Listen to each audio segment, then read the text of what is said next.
કારકિર્દી માર્ગદર્શન અને આત્મવિશ્વાસ વૃદ્ધિ બાળકોમાં વધે અને તે લોકો પોતાની જાતે જ આત્મવિશ્વાસ કેળવીને આગળ શું બનવું છે, શું કરવું છે તે પોતાની રીતે જ નિર્ણય કરે અને પોતાનું કેરિયર આગળ વધારે. એટલે કે કારકિર્દી માર્ગદર્શન માટેની શિબિર યોજાઈ રહી છે અહીંયા આપણે BAPS સ્વામિનારાયણ મંદિર. તો આપણે આ બધી બસો પડેલી દેખાય છે, તો બધી બસો છે તે આ કારકિર્દી માર્ગદર્શન માટે છોટાઉદેપુર જિલ્લાની વિવિધ સ્કૂલોમાંથી બધા બાળકોને અહીંયા સ્વામિનારાયણ મંદિરના હોલમાં લાવ્યા છે.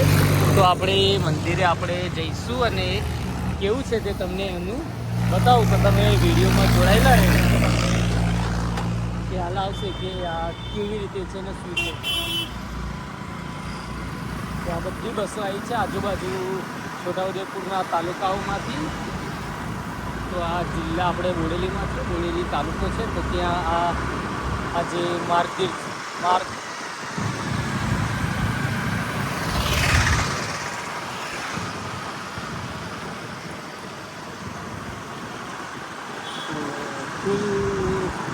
ગાડીઓનું આ ટ્રાફિક છે. જુઓ આજે આ કારકિર્દી માર્ગદર્શન અંગેની અહીંયા પ્રોગ્રામ છે, વિઝિટ છે વિદ્યાર્થીઓ માટેનું. તો ત્યાં જ આવેલા છે આપણે.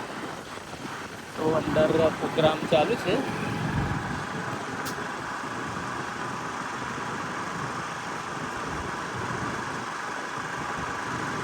તો આ BAPS સ્વામિનારાયણ મંદિર બોડેલી ખાતે આપણે આવી ગયા છે અને આ અંદર પ્રોગ્રામ ચાલુ છે. તો આપણે અંદર જઈશું અને કેવું છે તેનું જોઈશું, કઈ રીતે ચાલે છે શું નહીં. તો તમે વિડીયોમાં જોડાયેલા રહેજો.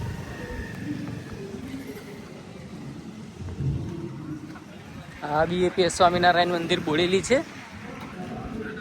તો આપણે ત્યાં જ આવી ગયા છે આજે આ કારકિર્દી માર્ગદર્શનની શિબિરમાં. તો આપણે તમે જોડાયેલા રહેજો ને દેખજો કે કેવું ચાલે છે. તો ફૂલ ડિટેલ વિડીયો પણ મૂકવામાં આવશે, તો એ પણ તમે જોઈ લેજો. અહીંયા નાસ્તાની ને જમણવારની બધી જ વ્યવસ્થા કરી છે, એટલે બાળકોને નાસ્તો ભરપેટ કરાવ્યો છે.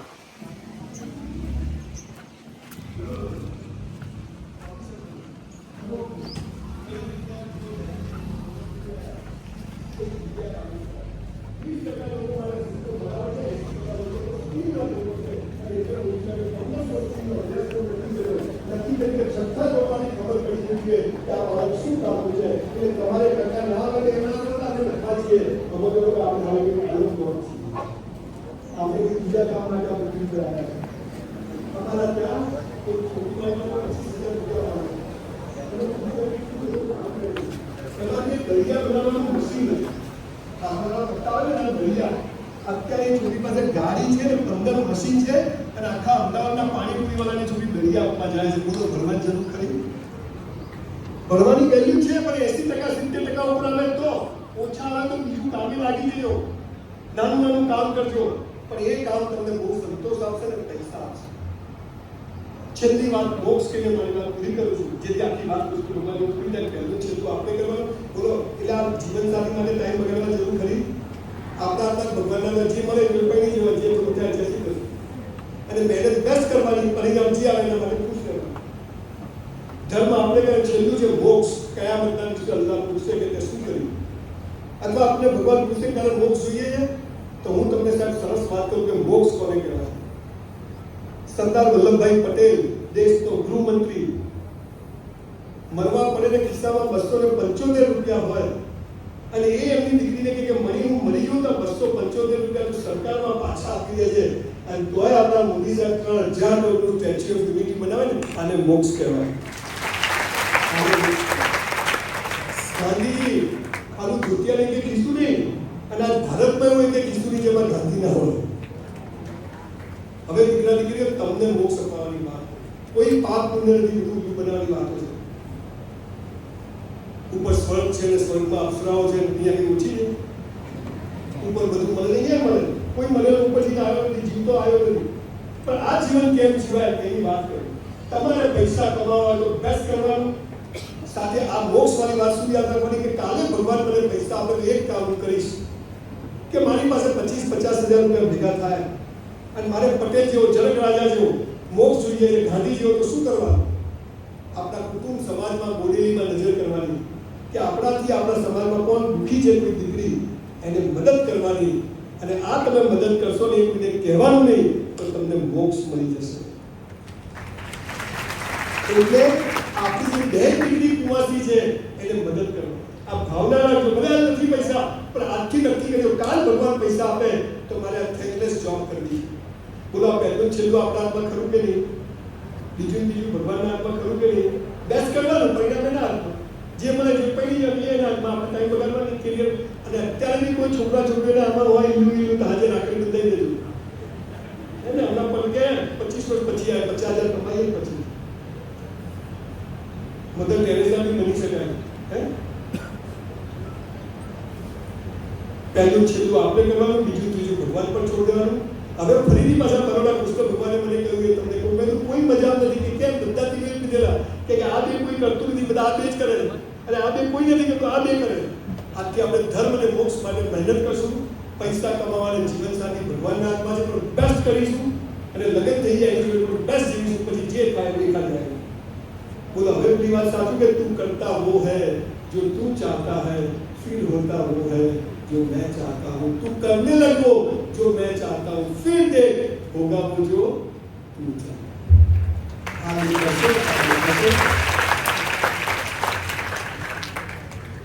ફરી કોઈ વાર ભેગા થઈશું અહીંયા આગળ. સરસ મજાનું આવું મને ફરીથી આખા વહીવટી તંત્ર માટે જોરદાર તાળી મારો કે આવો સરસ મજાનો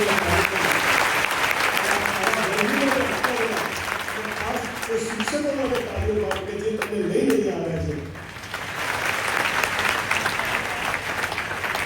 અને એક કાર્ય તમારા માટે પાડી દો તમે 3 કલાક અને મારા બે ભાઈઓને પાડી દો જય સંજય માટે.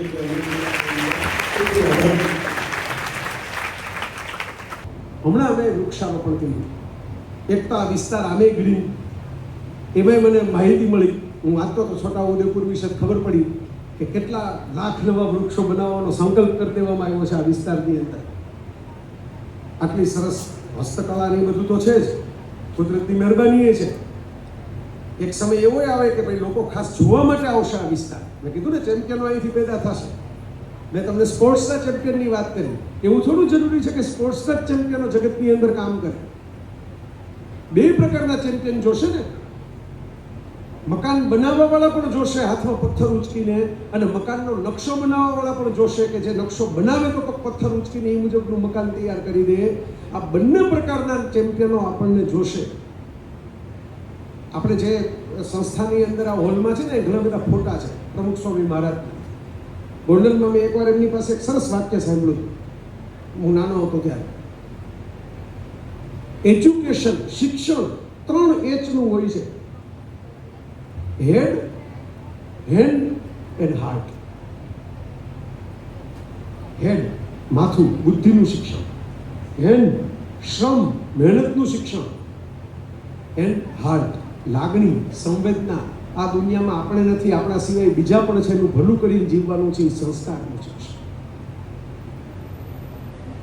અમે વૃક્ષારોપણ કરતા હતા ત્યારે અમે બે ધ્યાન રાખ્યું કે માટી હરખી પડે અંદર. બરાબર. પછી બધાએ કહ્યું માટી વગર ગમે એટલું સરસ તમે વૃક્ષ હોય 2 દિન ખતમ થઈ જાય જો માટી અંદર પડે નહીં.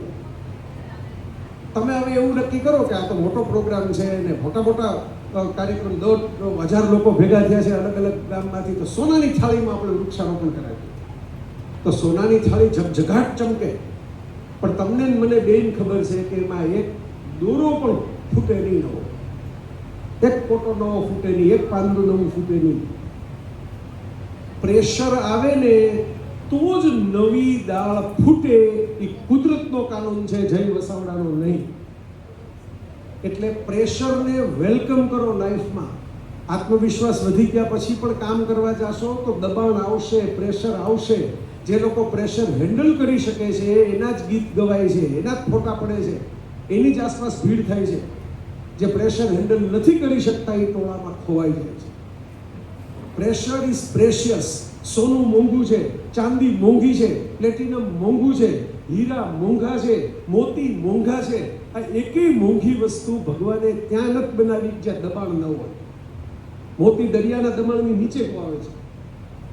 તમે ભણતી વખતે જોયું હશે ને સાંભળ્યું હશે ને વાંચ્યું હશે કે કાર્બનમાંથી જ પેન્સિલની અણી બને, ગ્રેફાઇટ. કાર્બનમાંથી જ આપણે કોલસો જે ઈંધણમાં વાપરીએ એ કોલસો બને. અને એ જ કાર્બન જો મોટા પ્રેશરની અંદર મજબૂત થઈને ચોંટી જાય તો હીરો બને. લોકો કોલસા કોઈને ગિફ્ટમાં ન આપે, એની તિજોરીમાં ન રાખે, પણ હીરાના હાર બનાવીને હજાર વર્ષ લગી એકબીજાને આપતા. કોહિનૂર હીરો આપણા લઈ ગયા છે એ હજી ઓલા બ્રિટનમાં સાચવીને રાખ્યો. વિચારો, હીરા સચવાય છે કારણ કે હીરા પ્રેશર હેન્ડલ કરી શકે છે. મોરારી બાપુ એમની કથામાં એક અદ્ભુત વાત એકવાર કીધી હતી કે કોકવાર મંદિરે જાઓ ને તમે શ્રીફળ વધેરો તો શ્રીફળ પહેલા ઘાએ ન તૂટે. તમે જોજો, ઘણા મજબૂત શ્રીફળ હોય, પહેલા ઘાએ તૂટે જ નહીં. તમારે 6-7 ઘા કરો ને ત્યારે પાણી નીકળે એમાંથી, ત્યારે એમ થાય ઘાસ માતાજીએ પ્રસાદી સ્વીકારે. બાપુએ હસતા હસતા કીધું એ 7મા ઘાએ તૂટે એનો અર્થ એવો નહીં કે આગલા 6 ઘા નકામા ગયા. એ આગલા 6 ઘાએ લાગ કર્યો ને ત્યારે 7મા એ શ્રીફળ તૂટ્યું. એમ તમને શરૂઆતમાં નિષ્ફળતા મળે, નાસીપાસ ન થતા મિત્રો, એ નકામું નથી જાતું. તમે નવું શીખો છો. જિંદગીમાં હાર જેવી કોઈ ચીજ નથી મિત્રો. જિંદગીમાં તેવા માનનીય જય વસાવડા સાહેબને મંચ ઉપર ફરી એકવાર તાળીઓના હર્ષનાદથી આમંત્રિત કરીએ છીએ. ખૂબ ખૂબ આભાર. ઘણા સમય પછી મારે બોડેલી આવવાનું થયું, પણ મારે ખાસ આભાર માનવાનો સૌથી પહેલા મારી વાત શરૂ કરું એ પહેલા સમગ્ર તંત્ર તો છે જ ખડે પગે દોડતું અને સરસ રીતે બહુ મુસ્કુરાઈને સ્વાગત કરતું, પણ તમને જે કલેક્ટર મળ્યા છે ને એ તમારા સદભાગ્ય છે. હું તો અમને ફરતા તમે કદાચ જોયું હશે, મેં ઇન્સ્ટાગ્રામમાં રીલ મૂકી છે, મારી ચેનલ ઉપર વિડીયો મૂક્યો છે, તો ફરતા મને તો સૌથી પહેલા નવાઈ જ લાગી કે 15,000 લોકો છોટાઉદેપુરમાં મેરેથોનમાં ભાગ લે. અને પછી મેડમે કીધું અને મને ફોટો બતાવ્યો, વિડીયો બતાવ્યો કે સાડી પહેરીને મેરેથોન દોડી શકાય. બહુ યુનિક ઘટના. આખા ગુજરાતમાં કદાચ કઈ એવી ઘટના નહીં થઈ હોય. મોટા શહેરોમાં સંદીપભાઈ અમદાવાદમાં નહીં થઈ, મારા રાજકોટમાં નથી થઈ. અહીંયા 15,000 લોકો મેરેથોનમાં દોડે. હું તો એ જોઈ રહ્યો છું કે ટૂંક સમયની અંદર આપણે કોમનવેલ્થ ગેમ્સ અમદાવાદની અંદર હોસ્ટ કરવાના છીએ. અને મોદી સાહેબ હમણાં વચ્ચે બોલેલા પ્રાઇમ મિનિસ્ટર કે આપણું એક સપનું ઓલિમ્પિક પણ હોસ્ટ કરવાનું ભારતની અંદર છે. ભલે આજે આપણે મેડલમાં એમાં પાછળ છીએ, પણ આપણે હોસ્ટ કરવા જશું ત્યાં સુધીમાં મેડલમાં આગળ આવવું પડશે ને. અને એ આગળ આવવા માટે હું આ મારી સામે બેઠેલા જેટલા દીકરા દીકરીઓ છે ને, એમાં ભવિષ્યનો એક ઓલિમ્પિક કે કોમનવેલ્થ કે એશિયાડ કે કોઈ ગેમ્સનો ચેમ્પિયન વર્લ્ડ મેડલિસ્ટ જોઈએ. આપણે વૃક્ષ વાવ્યા ને એના જેમ સંજયભાઈ કહેતા હતા ને કે એનો છાંયડો પછી લેવા માટે અમે નહીં આવીએ, એ તો કોઈ બીજા લઈ આવશે.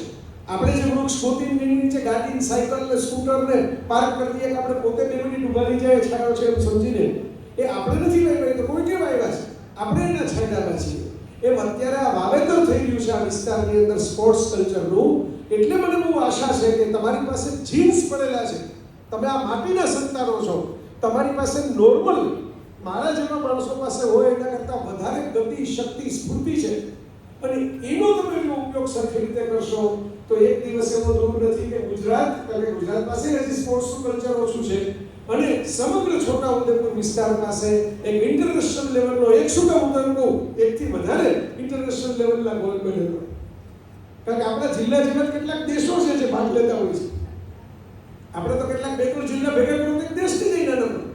જો ત્યાંથી પેદા થતા હોય તો આપણે ત્યાંથી કેમ નહીં?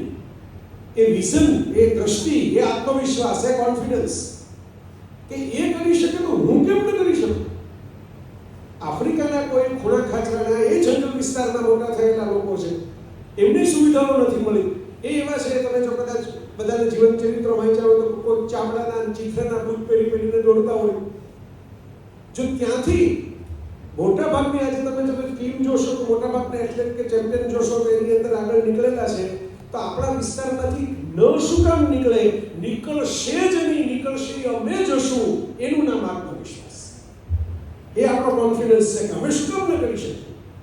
2 હાથ છે, 2 પગ છે, એક માથું છે, 2 આંખ છે, નાક છે, બધા પાસે હાથ છે. હા, કોકની ચામડીનો કલર જરાક જુદો હશે. બરાક ઓબામા સાહેબ અમેરિકાના 2 ટર્મ રાષ્ટ્રપતિ રહ્યા, હજી ઘણા યાદ કરે છે એમને.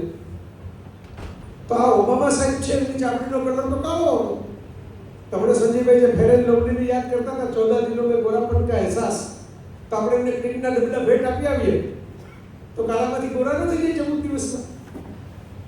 ના, પણ એની પર્સનાલિટી એમને કોન્ફિડન્સથી એવી ખીલવી કે મહાસત્તાના 2 ટર્મ પ્રમુખ રહ્યા. આજે તો રિટાયર તરીકે પણ જો ધારો કાંઈ છોટા ઉદેપુર આવે તો બધા જ લોકો એની એક સેલ્ફી પડાવવા માટે આવે. અમેરિકાના એક્સ પ્રેસિડેન્ટ આવ્યા છે, ચાલો સેલ્ફી પડાવી. કે ચામડીનો કલર આને નથી આવે. અમિતાભ બચ્ચનની ઉંમર 83 વર્ષની છે, 83 યર્સ ઓલ્ડ. સામાન્ય સંજોગોમાં આપણે એમ કહીએ રિટાયર થાવ, ઘરે બેસો, મંદિરના ઓટલે બેસો. ઘરે પણ ઘણા લોકો બેસવા નથી સરખી રીતે. હવે તો પણ શું કામ છે ઘરમાં? જાઓ, દેવ દર્શન કરી આવો, જાત્રા કરો, ભજન કરો, મંદિરના ઓટલે બેસો.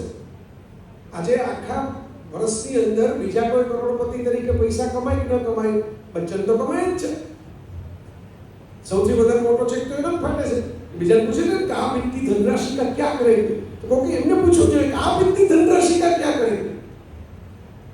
પણ યાદ એ રાખવાનું છે કે અમિતાભ બચ્ચનની ઘેર આપણો જન્મ થયો હોય ને તો આપણે અમિતાભ થાય એની કોઈ ગેરંટી નથી હોતી આ જગતમાં.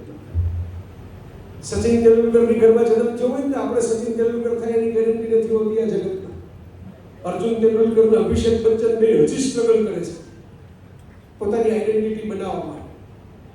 એક જ ધીરુભાઈ અંબાણીના 2 સંતાન મુકેશભાઈ અને અનિલભાઈ બંને એક સરખા બિઝનેસમાં આવ્યા, ફિલ્મોમાં આવ્યા, ટેલિફોનમાં આવ્યા. પણ એક ભાઈ સફળ થયા, એક ભાઈ નિષ્ફળ ગયા. ચર્ચાએ છે, છાપામાં આવેલા સમાચાર છે કે મારા તમારા તો છે નહીં ઘરના. તો માત્ર ઘર, પરિવાર, મા બાપ આના જોડે જ સફળ થઈ જવાશે મગજમાંથી કાઢી નાખો. આપણી અંદર આપણે એવી તાકાત પેદા કરો, આપણી અંદર આપણે એવી બુલંદી પેદા કરો કે સફળતા આપણને શોધતી શોધતી આવે. કાબિલ બનો, કામયાબી તમારે પીછે પીછે ભાગે. કાબિલિયત ખેડવાની વાત છે. દરેકની અલગ અલગ હોય. મેં તમને કીધું રાણી મુખર્જીનો અવાજ કાસાની થાળી ઘસાયો છે, છતાં એને એક્ટિંગની અંદર એવી સરસ અભિનય પ્રતિભા બતાવી કે એ સમયના જેટલા ટોચના એક્ટરો હતા એ બધા સાથે કામ કરી લીધું અને બધા એવોર્ડ લઈ લીધા. નેશનલ એવોર્ડ છે. તમે વિચાર કરો, સચિન તેંડુલકર જેની હમણાં મેં નામ લીધું, એની હાઈટ 5 ફૂટ ને 2 ઇંચ છે. 2 ઇંચ પૂરા નથી, 5 ફૂટ ને 1 ઇંચથી ઉપર થોડું છે. લોકો એને ઠીંગુજી નથી કહેતા, લિટલ માસ્ટર કહે છે. કારણ કે એને ક્રિકેટની હાઈટ એવડી ઊંચી કરી દીધી કે એની પોતાની હાઈટ કેટલી છે એ લોકો ભૂલી ગયા. આ આપણે કરી શકીએ છીએ.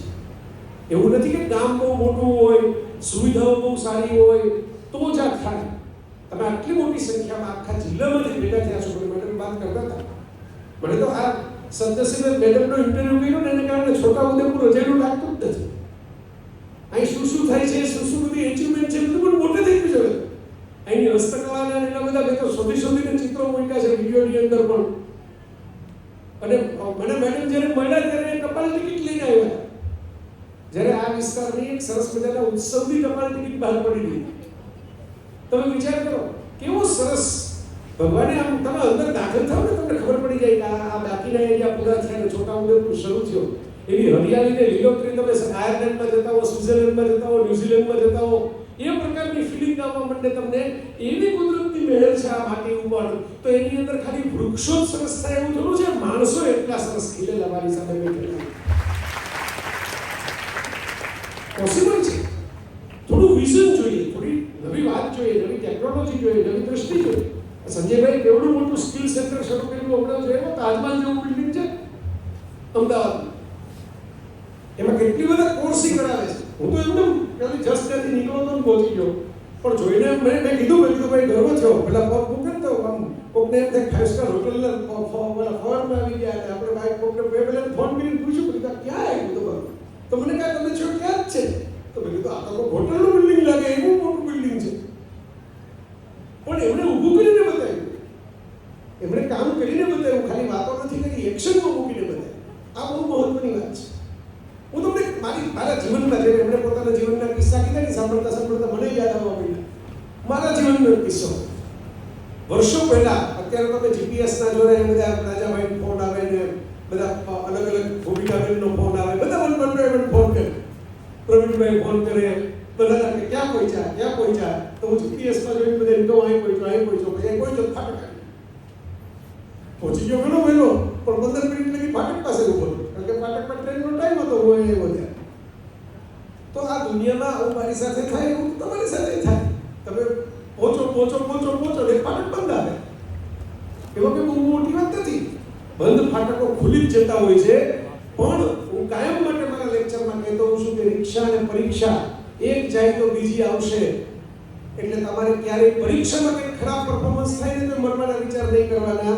એમ માની લેવાનું કે એક રીક્ષા જાય બીજી રીક્ષા આવશે, બે પરીક્ષા ગઈ બીજી પરીક્ષા આવશે. પણ એના માટે આવશે જે ત્યાં ઊભા રહે છે, જે ટર્ન મારીને પાછા જતા રહે છે, ઘરે ગોદડા ઉઠીને સૂઈ જાય છે ને એના માટે રિક્ષાવાળો ગોતવા નથી આવતો, પરીક્ષાવાળા ગોતવા આવે છે. તો નેવિગેશનનો યુગ જ્યારે નહોતો, મોબાઈલ આવી ગયા હતા, આપણે જે આવા જીપીએસ નેવિગેશન આટલા પરફેક્ટ નહોતા, એ સમયમાં અમેરિકાથી એક મિત્ર મારી ઘરે આવ્યો. હું જ્યારે અમેરિકા ગયો હતો ત્યારે એમની ઘરે રોકાયો હતો. આપણે ગુજરાતીઓ તો વાટકી વ્યવહારવાળા હોય, એમની ઘરે રોકાવાનો હું તો નેચરલી એ આવે જ. પણ એમનો હેતુ જુદો. સૌરાષ્ટ્રના એક નાના ગામમાં જ્યાં હું વતન, એમના ફાધર ત્યાં મોટા થયા હતા. પોતે તો બહુ ત્યાં ગયા નહોતા, પોતે તો ભણવા માટે નીકળી ગયા, દેશ છોડી દીધો. પણ એમના પિતાશ્રી ગુજરી ગયા, એ ત્યાં પહોંચી ગયા હતા પછી. પણ એની પહેલા એમણે કીધું કે મારે મારા ગામમાં એક સ્કૂલ બનાવવી છે. તો પછી આપણે વાત કરી દીકરાએ ફોન ઉપર, અને ગામવાસીઓને કીધું કે 51 લાખ રૂપિયા હું આપું છું. આથી થોડાક વર્ષ પહેલાની વાત છે કે 51 લાખ આપતા 1.5 કરોડ જેવા ગણાય. અને બાકીનું થોડું ઘણું જે કંઈ તમે મંજૂરી બધું મેળવી લો, પણ મારા પિતાશ્રીની સ્મૃતિમાં આપણે સ્કૂલ બનાવી. ગામવાસીઓ રાજી થયા. એક સરસ મજાનો તમે અહીં જેમ બધા ભેગા થયા ને 1.5 કલાક પહેલા, તો કાર્યક્રમ ગોઠવો, એવું ભોજનની ગોઠવું, અહીં જેમ ગોઠવાયું છે. તમારી ભોજનની વચ્ચે ઊંચું હોય બરોબર, પણ આ પ્રેક્ટિસ કાઢવાની છે કે જો સામે જમવાનું રેડી પડ્યું હોય તો કોક આપણને નડવા માટે બોલ કરતો આવી જાય તો કેમ સહન કરવું? આ ટોલરન્સ જેટલું ડેવલપ કરશો ને એટલી સક્સેસ વધારે પડશે. જો આપણી પાસે કોઈ એવી ટેકનોલોજી નથી કે લોહી જેમ ચડાવીએ આપણે કોઈકનું ઓછા થઈ ગયો હોય બ્લડ કામ, એવી રીતે મગજ કોઈનું ચડી જાય એવું છે કોઈની પાસે ટેકનોલોજી? કે ભાઈ આ મગજ ઓછું છે તો આપણે થોડુંક મગજ વધારવું હોય તો થોડુંક ઓપરેશન કરીને 2 હારા મગજ ગોતીને ફિટ કરી દો. આલ્બર્ટ આઇન્સ્ટાઈનનું મગજ હજી સચવાયેલું છે. એવા ભેજાબાજ વિજ્ઞાની હતા કે લોકોએ હજી મગજ સાચવ્યું છે, પણ ફિટ કંઈ થાય એમ નથી. ટ્રમ્પ સાહેબનો જન્મદિવસ કાલે જ ગયો, એ તો અમેરિકન પ્રેસિડેન્ટ છે, એમ ન કીધે કે મારામાં ફિટ કરી દો. જરૂરી છે થોડીક ફિટ કરવાની, બરોબર, પણ નથી કહી શકે એમ, કારણ કે એવી કોઈ ટેકનોલોજી નથી કોકનું મગજ કોકનામાં ફિટ થઈ જાય. પણ મારી સંજયભાઈ પાસે એ ટેકનોલોજી છે. અમે બેમાંથી બહાર નીકળ્યા છીએ. લ્યો, એક પુસ્તક કોઈ કંઈ લખ્યું, તમે તો એ ટાઈમમાં હતા જ નહીં, તમે જગ્યાએ નહોતા. એને 30 વર્ષ જિંદગીના પૂરા થયા પછી એક કિતાબ લખી, એ તમે 3 કલાક તમારી જીવનના ફાળવીને વાંચી લીધી, એટલે એનું 30 વર્ષનું મગજ છે ને એ આખું તમારામાં ટ્રાન્સફર થઈ ગયું, સીધું ડાઉનલોડ, સરસરા. એટલે આપણને જે બધા મોબાઈલના રવાડે ચડાવે છે ને એ બધા સારા વાચકો છે. માર્ક ઝકરબર્ગ લાઇબ્રેરી એમ કરીને ગૂગલમાં સર્ચ કરજો. એ માર્ક ઝકરબર્ગ જે વોટ્સઅપનો, ઇન્સ્ટાગ્રામનો, ફેસબુકનો ત્રણેયનો માલિક છે. 8000 પુસ્તકોની પર્સનલ લાઇબ્રેરી છે. જે વિન્ડોઝ આપણે લેપટોપ એના વગર કોમ્પ્યુટર ખુલતું નથી, વિન્ડોઝ વગર આપણું મોટા ભાગનું, આપણે ત્યાં એપલ અને વિન્ડોઝ બે જ સિસ્ટમ છે. એ વિન્ડોઝ વાળો બિલ ગેટ્સ છે, એ દર વર્ષે પોતે વાંચેલા 10 પુસ્તકો ફ્રેશ એ જ વર્ષમાં આવેલા, અને એની સમરી સાથે એવું નહીં પુસ્તકના નામ આપી દીધા, એ તો કોકે આપી દે આસિસ્ટન્ટ. પહેલા લિસ્ટ આપતો લખીને હવે વિડીયો બનાવીને મૂકે છે. જે સ્ટીવ જોબ્સે એપલ બનાવી, દુનિયાની સૌથી મોટી બ્રાન્ડ, જેના ફોન લેવા માટે હજી લોકોને સપના આવતા હોય છે કે આ ફોન એકવાર આવી જાય ને તો જલસો થાય. સંજયભાઈ કહેતા હતા ને બધું ગોઠવાઈ જાય, બધા સામેથી આવી જાય કે આ ફોન આપણા હાથમાં હોય તો. એ સ્ટીવ જોબ્સ, એ તો ભારતે આવ્યો હતો એક સમય.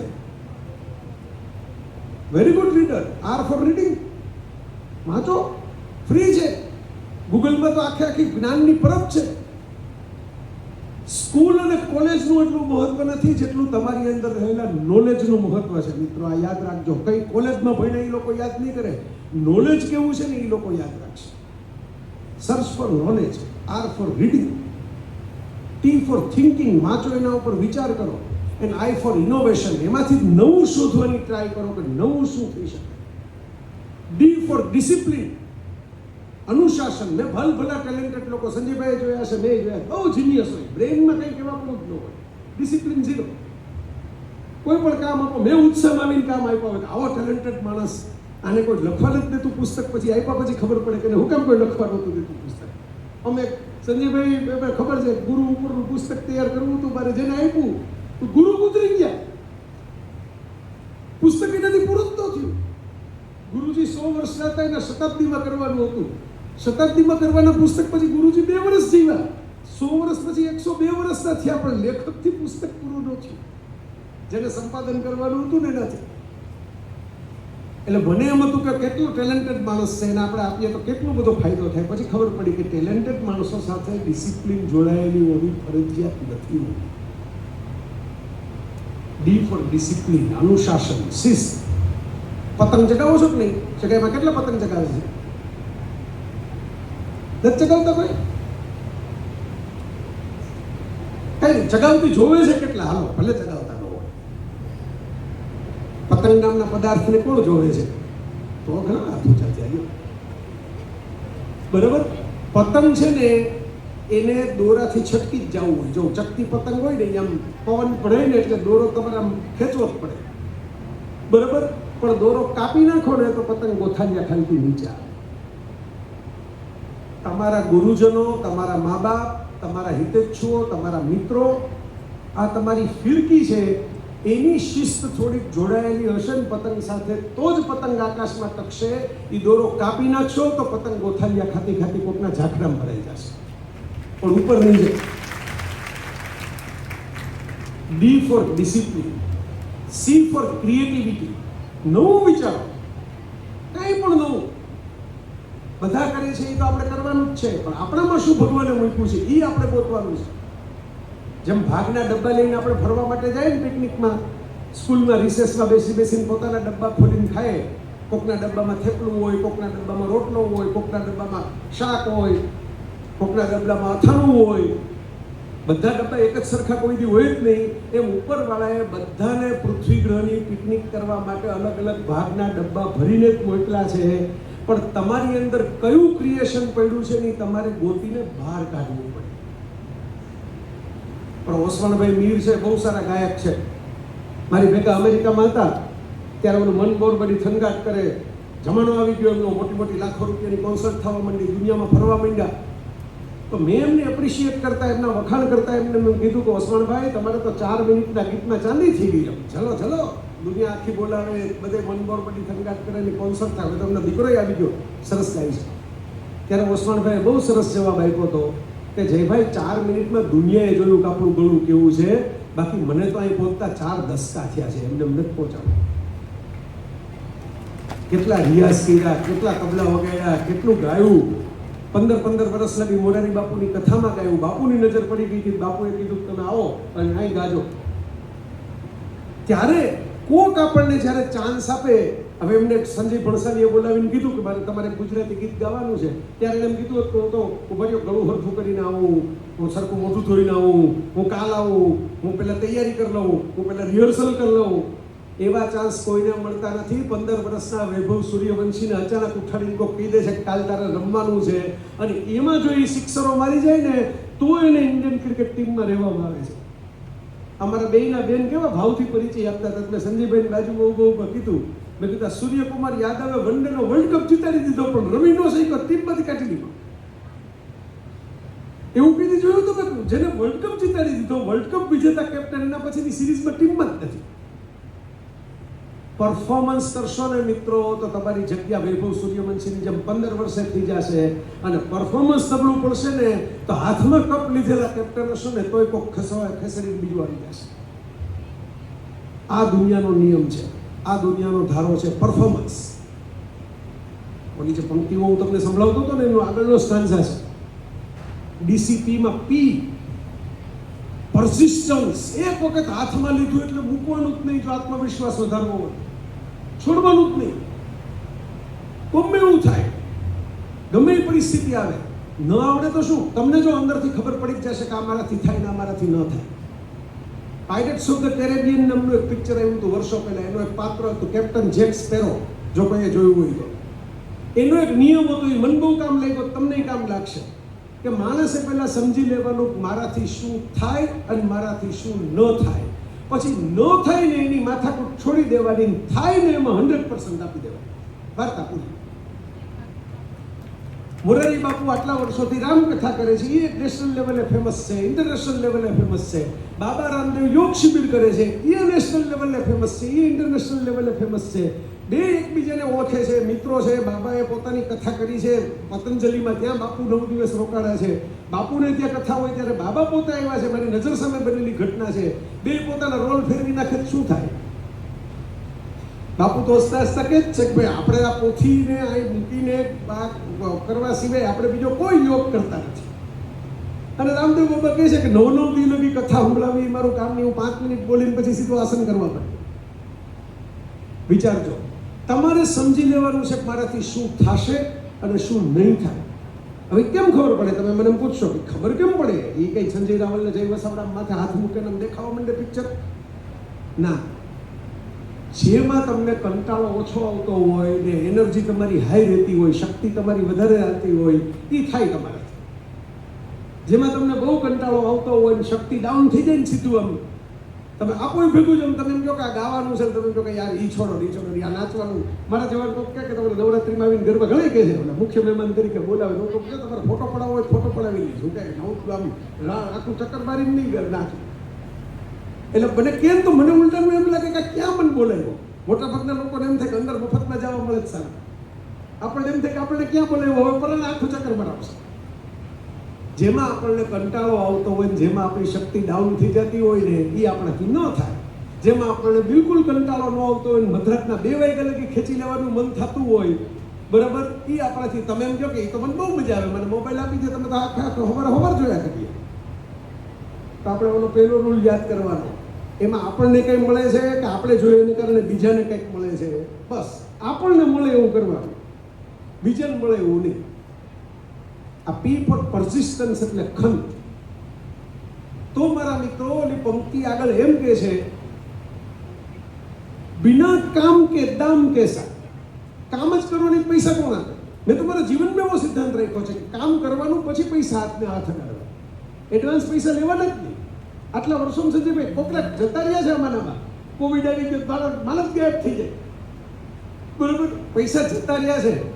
પણ મેં એવો નિયમ રાખ્યો છે કે એવી જ લક્ષ્મી આપણને પચે જે કર્મ કર્યા પછી પરસેવો આમ નીતરે ને એના પછી આપણે હાથ માગી લીધી હોય, એ જ ઈશ્વર તમને આપે, નીટ ટકાવે. બાકીના વધારાના આવી ગયા હોય પછી પાર્ટીઓમાં જતા રહે, જેટલી ઝડપથી આવ્યા હોય ને એટલી ઝડપથી ખાલી થઈ. તો મારા મિત્રો, बिना काम के दाम के साथ, बिना मेहनत के आराम के साथ, जब तक सफल न हो राही, राह में तेरा नाम कैसा.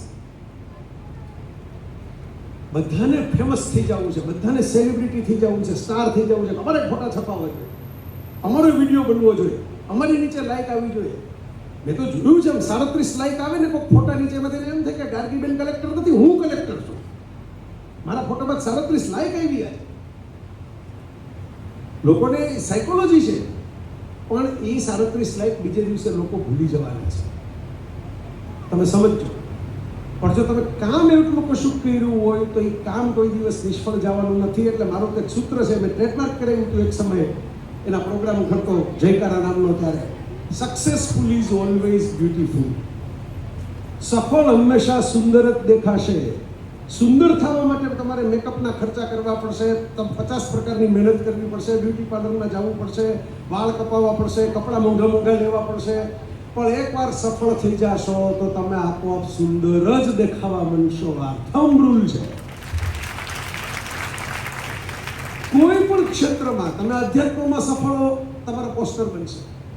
તમે રાજકારણમાં સફળ હો, તમારા પોસ્ટર બનશે. સફળ હંમેશા સુંદર દેખાશે. બાકી સુંદર દેખાનારા બધા સફળ થાય. ફિલ્મ ઇન્ડસ્ટ્રીમાં એવા 1 ડઝન હીરો, 1 ડઝન હિરોઈન છે કે જે એકદમ સુંદર દેખાય છે, એની એક ફિલ્મ હાલતી નથી. અને આલુ અર્જુન ક્યાં સુંદર દેખાય છે? આ પુષ્પા વાળો જેમ તમે યાદ કરતા હતા, ઝુકેગા નહીં વાળો, કોઈ અંગલથી સુંદર નથી દેખાતો. એને ખબર છે બહુ સુંદર નથી દેખાતો. સફળ છે, સફળ છે છે તો આપણે હમણાં એમ કહ્યું કે ભાઈ આ 2 જણા જાય ને પછી ઓલો પુષ્પા વાળો આલુ અર્જુન આવવાનો છે ને ઓલો KGF વાળો યશય ભેગો આવવાનો છે, ત્યાં કોઈ જમવા ન જાય. અત્યારે બધાના મનમાં વિચાર આવતા છે કે પૂરું થાય જમવાનું શરૂ થાય, પૂરું થાય જમવાનું શરૂ થાય, પણ હમણાં આ એનાઉન્સમેન્ટ કરું કે આ 2 જણા આવવાના છે ખાસ છોટા ઉદેપુરની મુલાકાતે. બરાબર, બેયને આપણે પડદા ઉપર જોઈએ તો એમ લાગે 3 દીથી નાયા નથી, 6 દીથી દાઢી કરી નથી. સફળ થશો, સુંદર લાગશો, સ્ત્રીઓ કે પુરુષ. સફળતા મહત્વની છે અને સફળતા માટે આત્મવિશ્વાસ મહત્વનો છે. આત્મવિશ્વાસ માટે મહાવરો, પ્રેક્ટિસ મહત્વની છે અને પ્રેક્ટિસ કરવા માટે તમારે સમય આપવો પડશે, એ મહત્વનું છે. છેલ્લી 5 થી 7 મિનિટની વાત બહુ મહત્વની વાત છે, એટલે છેલ્લે રાખી તમે બરાબર